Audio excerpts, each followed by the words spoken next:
Hello and good morning everyone. कैसे हैं आप लोग? आज हम लोग बातें करने वाले हैं चैप्टर बाइनोमियल थ्योरम पे। तो हेडिंग पहले हम लोग लिखते हैं।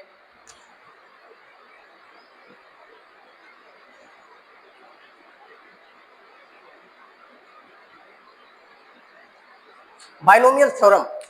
बाइनोमियल जो है ये आपका दो शब्दों से मिलकर बना है। It means that binomial is a word that comprises of two different words. First one is bi means two, and the second one is nomial. Nomial means term. So binomial means an algebraic expression having two terms. And the theorem is a statement. Theorem is a statement that requires a proof. Theorem is a statement that needs a proof or that requires a proof. तो ये रहा हमारा topic का meaning. अब हम लोग बातें करते हैं कि नीड ऑफ दिस चैप्टर, हम लोगों को इस चैप्टर की आवश्यकता क्यों पड़ी।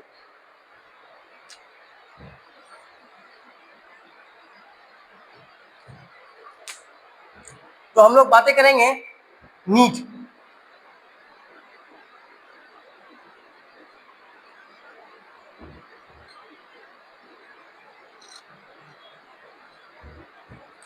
इस बात को सब लोग जानते हैं that a plus b whole square is a square plus 2ab plus b square.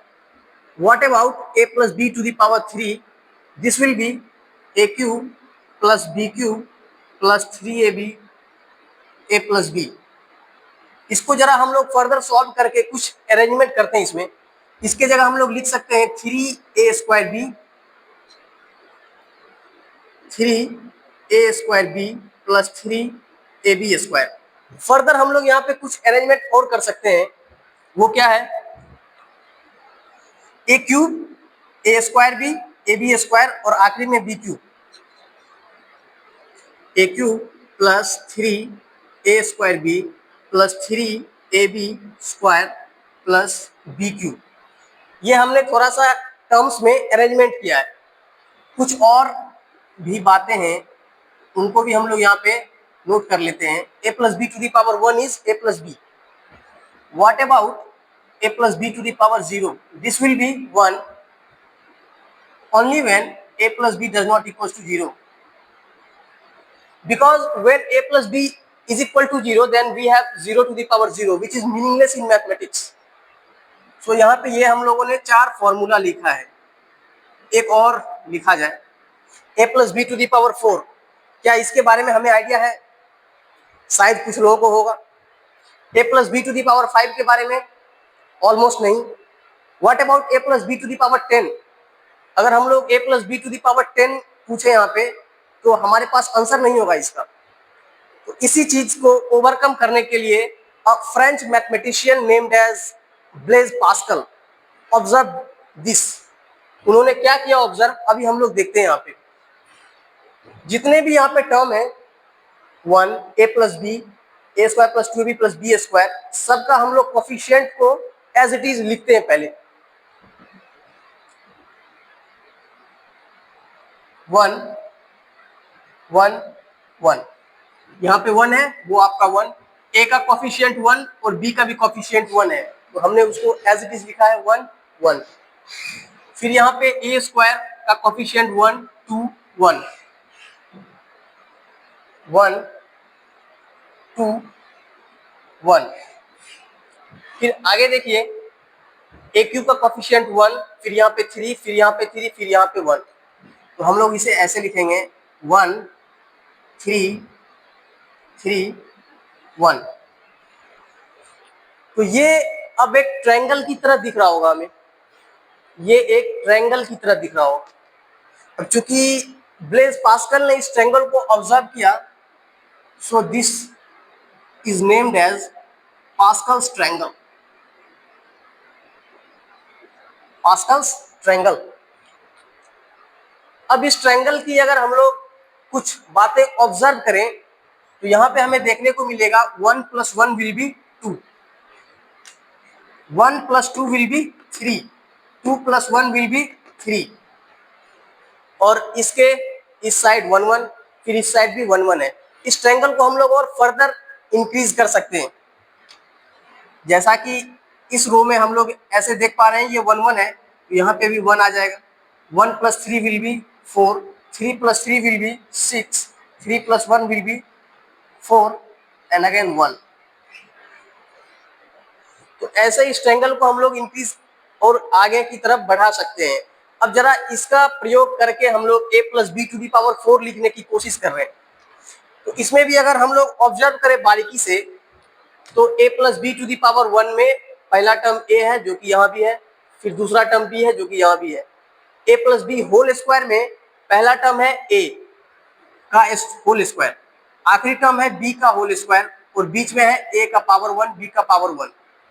कहने का मतलब यह है कि जो फर्स्ट टर्म यहाँ पे है उसका मैक्सिमम पावर यहाँ पे होगा, फिर घटता चला जाएगा, और ये जो लास्ट में है उसका मैक्सिमम पावर यहाँ लास्ट में होगा। तो यहाँ पे हम लोग अगर देखें तो a + b⁴ में इतना तो पता चल रहा है कि फर्स्ट टर्म a⁴ होगा, फिर जो भी होगा वो a³ b टाइप का होगा, यानी कि नेक्स्ट स्टेप में a का पावर 1 डिक्रीज हो जाएगा और b का 1 पावर इंक्रीज हो जाएगा। फिर अगला जो टर्म आएगा वो हो जाएगा a² b², उसके अगला term ab³ and the next term will be b⁴। अब सवाल जहां तक कोफिशिएंट का है तो वो हम लोग यहां से फिल कर देंगे। 1 4 6 4 1, 1 4 6 4 1। तो ये हो गया a + b⁴ a⁴ + 4a³ b + 6a² b² + 4ab³ + b⁴। अब कोई हमसे अगर यहाँ पे पूछे कि a + b⁵ बताइए, तो इसके मदद से हम लोग लिख सकते हैं। लेकिन अगर किसी ने हमसे पूछ दिया a + b⁻10, तो इस ट्रायंगल को बहुत ज्यादा हमें बढ़ाना होगा, विच इज टाइम टेकिंग। तो इसी चीज को ओवरकम करने के लिए सर आइजैक न्यूटन ने भी कुछ अपना ऑब्जर्वेशन दिया, उस पर हम लोग बातें करते हैं। लेकिन उनको समझने से पहले हमें कुछ नोटेशन को देखना होगा, जैसे कि फैक्टोरियल नोटेशन, बाइनोमियल कोफिशिएंट। तो पहले हम लोग उस पर बात करते हैं।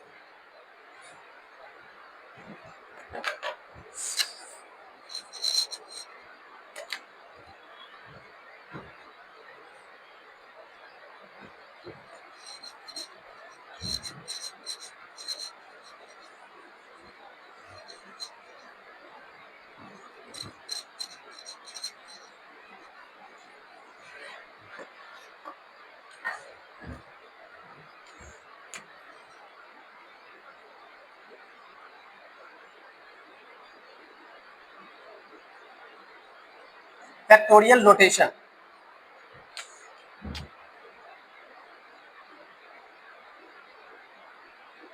डिनोटेड बाय n फैक्टोरियल और दिस सिंबल।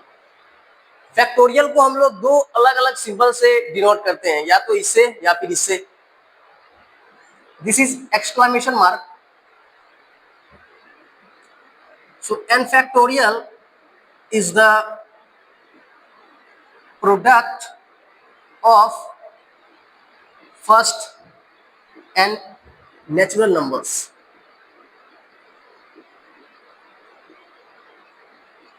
यानी कि जिस भी नेचुरल नंबर का फैक्टोरियल हमसे निकालने को कहा जाएगा, हम एक से लेके वहां तक के नेचुरल नंबर को प्रोडक्ट कर देंगे। For example, if we are going to find 5 factorial, which means that 1 into 2 into 3 into 4 into 5, this will be 120। यहां पे अगर हम लोग ऑब्जर्व करें तो ये जो है ये क्या लिखा हुआ है, 4 फैक्टोरियल लिखा हुआ है। 1 से लेकर के 4 तक का मल्टीप्लीकेशन आपका 4 फैक्टोरियल हो जाएगा इंटू 5। तो यहाँ से 5 फैक्टोरियल को हम लोग ऐसे भी लिख सकते हैं, 5 इंटू 4 फैक्टोरियल। अब कुछ लोग इसको ऐसे भी लिख पाएंगे कि 4 और 5 को हमने बचा लिया और 1 2 3 को आपस में मल्टीप्लाई किया, तो 5 into 4 into 1 2 3 which will be again 3 factorial. Further इसको हम लोग इंक्रीज कर सकते हैं इंटू 2 फैक्टोरियल ऐसे करके आप ये कर सकते हैं, एक्सटेंड इस रिजल्ट को। तो यहां से हमें एक जनरल फॉर्मूला मिलकर के सामने आता है कि n factorial is equals to n into n minus 1 factorial, and this can be further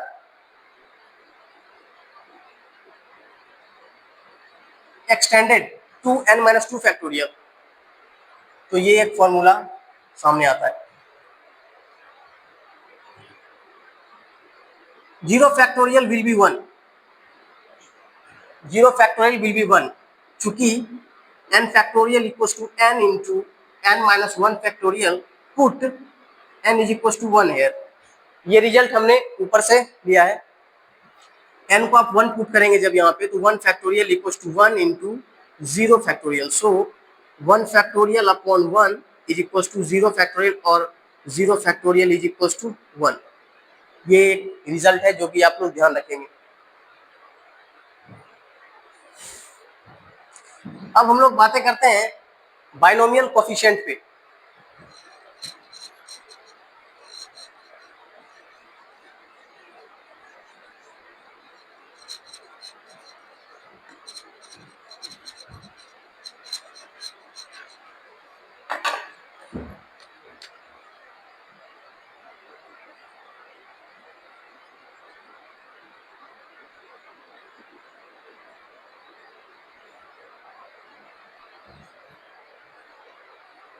binomial coefficient को डिनोट किया जाता है NCR से, NCR, and this is defined only when n belongs to natural number, r belongs to whole number, and n is greater than or equals to r। NCR को define होने के लिए इतने कंडीशन हमें चाहिए, and NCR is equals to n factorial upon n minus r factorial, r factorial। Actually this is a basic of permutation combination. पर क्या है कि हम लोग को इसका यूज इस चैप्टर में भी आएगा, तो हम लोग जस्ट एक बेसिक आइडिया ले रहे हैं इसका। So NCR will be n factorial upon n minus r factorial, r factorial. Let us calculate some values. What about 5c2? 5c2 will be 5 factorial upon 5 minus 2, 2 factorial. This will be again 5 factorial upon 3 factorial 2 factorial। अब यहाँ पे हम लोग वो factorial का properties लगाएंगे, 5 into 4 into 3 factorial upon 3 factorial 2 factorial. This will cut, so 20 upon 2 will be 10। ऐसे हम लोग कैलकुलेट करते हैं 5c2। Late us calculate 10c3। 10c3, this will be equals to 10 factorial upon 10 minus 3, 7 factorial into 3 factorial।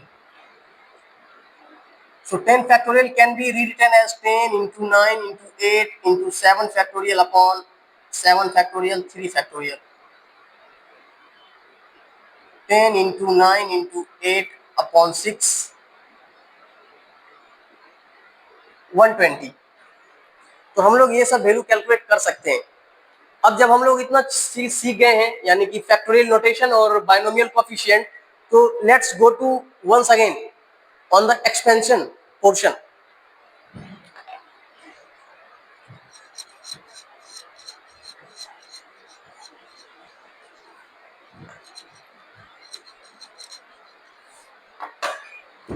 एक बार फिर से हम लोग आते हैं एक्सपेंशन पे। हमने लिखा था a प्लस बी का whole square will be a square plus 2ab plus b square. a plus b का whole cube is equals to a cube plus 3a square b plus 3ab square plus b cube. a plus b to the power 4 is equals to a to the power 4 plus 4a cube b plus 6a square b square plus 4ab cube plus b to the power 4। ये हम लोगों ने लिखा था। अब यहाँ पे अगर आप ध्यान से देखें तो ये 1 है, 1 को हम लोग यहाँ पे लिख सकते हैं 2C0। 2C0 का वैल्यू 1 ही होता है, और 2 के जगह हम लोग लिख सकते हैं 2C1, और ये कोएफिशिएंट 1 है, इसको 2C2 लिख सकते हैं। सिमिलरली ए क्यूब का कोएफिशिएंट 1 है, उसको हम लोग लिख सकते हैं 3C0, here 3C1, 3C2, and this will be 3C3. Further, this can be rewritten as 4C0, 4C1, 4C2, 4C3, and this will be 4C4. 4C2 का वैल्यू 6 होता है, कैलकुलेट कर सकते हैं आप। तो यहाँ पर कुछ बातें हमारी समझ में आई है कि a plus b to the power यदि हम लोग 10 लिखने वाले हैं, इसका मतलब ये है कि सर पहला जो टर्म है वो 10C0 तो लिखेगा, हम लोग यहाँ पे लिखेंगे निश्चित रूप से, और फर्स्ट जो टर्म है वो a है, उसका maximum power 10 plus next term will be 10C1, a का डिग्री जो है एक कम हो जाएगा, a to the power 9 and b to the power 1. So the next term will be 10C2, a to the power 8 and b square. ऐसे करते आप लोग लिखते जब चले जाएंगे, आखिरी टर्म हमारा ये रहेगा 10C9, a b to the power 9 plus 10C10, b to the power 10, right. तो इसको अगर हम लोग बारीकी से ऑब्जर्व करें तो कुछ ऑब्जर्वेशन निकल कर हमारे सामने आते हैं। वो क्या ऑब्जर्वेशन है?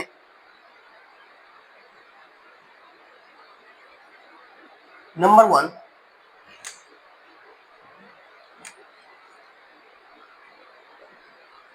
कि सर यदि हम लोग a plus b to the power n का एक्सपेंशन लिख रहे हैं तो total n plus 1 number of terms, total n plus 1 number of terms हमारे सामने आ रहे हैं। अब यहाँ देख सकते हैं a प्लस बी के होल स्क्वायर में 1, 2 और 3 टर्म आ रहे हैं, यानी कि 2 प्लस 1, a प्लस बी के होल क्यूब में 1, 2, 3, 4 टर्म आ रहे हैं, यानी कि 3 प्लस 1। तो हम लोग इन जनरल बातें कर सकते हैं कि a plus b to the power n में n plus 1 number of terms होंगे। Number 2, sum of degrees of a and b will be n in each term, यानी कि a और b के डिग्री का सम अगर हम लोग करें हर एक टर्म्स में तो वो आपका n ही मिलेगा। जैसे इसका बात करें a plus b to the power 4, तो यहाँ पे a का डिग्री 4 है, a का डिग्री 3 है, b का 1 है, 3 प्लस 1 विल बी 4। यहाँ पे a का डिग्री 2 है और b का डिग्री भी 2 है, तो 2 प्लस 2 विल बी 4। हर एक टर्म्स में सम ऑफ डिग्री जो है वो n आपको दिखेगा।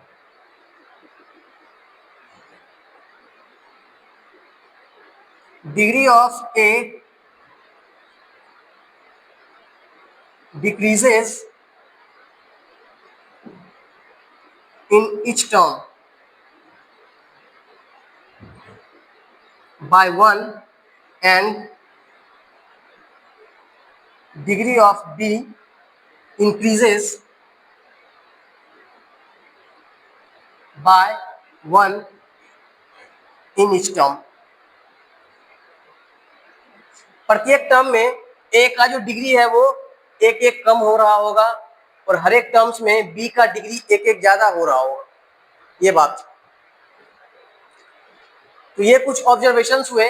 अब हम लोग a plus b to the power n यानी कि एक जनरल फॉर्मूला हम लोग सीखेंगे, जिससे कि हम लोग n के किसी भी वैल्यूज के लिए, n के कोई भी नेचुरल नंबर के वैल्यूज के लिए हम लोग एक्सपेंशन लिख पाएंगे।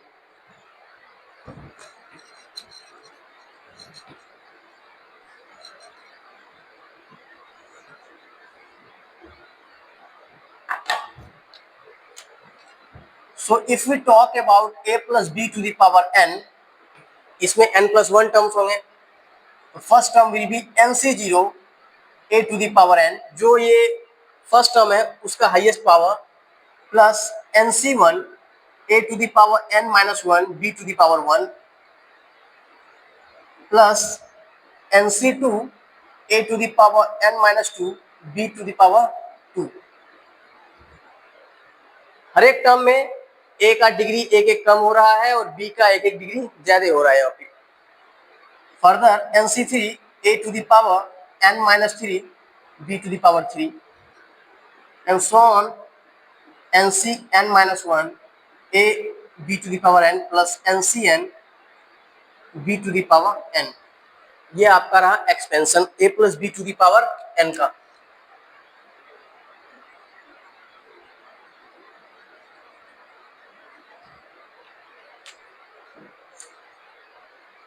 अगर हम लोग इसी में बात करें कि जनरल टर्म इसका क्या है,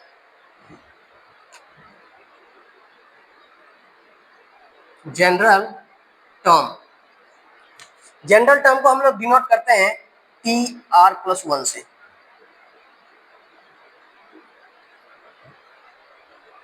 अगर हम लोग जानना चाहते हैं कि RH टर्म इसका क्या है, यानी कि ये फर्स्ट टर्म, ये सेकंड, ये थर्ड, ये फोर्थ। अब हम लोग जैसे बातें कर रहे हैं सर ये फर्स्ट, ये सेकंड, ये थर्ड टर्म है, तो यहाँ पे NC2 है यानी कि 3 से एक कम, तो R प्लस 1th टर्म जो होगा वो आपका हो जाएगा NCR और a टू दी पावर यहाँ पे 2 है तो n माइनस 2, तो यहाँ पे n minus R and b to the power 2 जो यहाँ है वही वहाँ पे भी आपको दिखेगा, so b to the power R। ये हो गया आपका general term. So I think that's it for today's video. We will learn more in our next video. Thank you.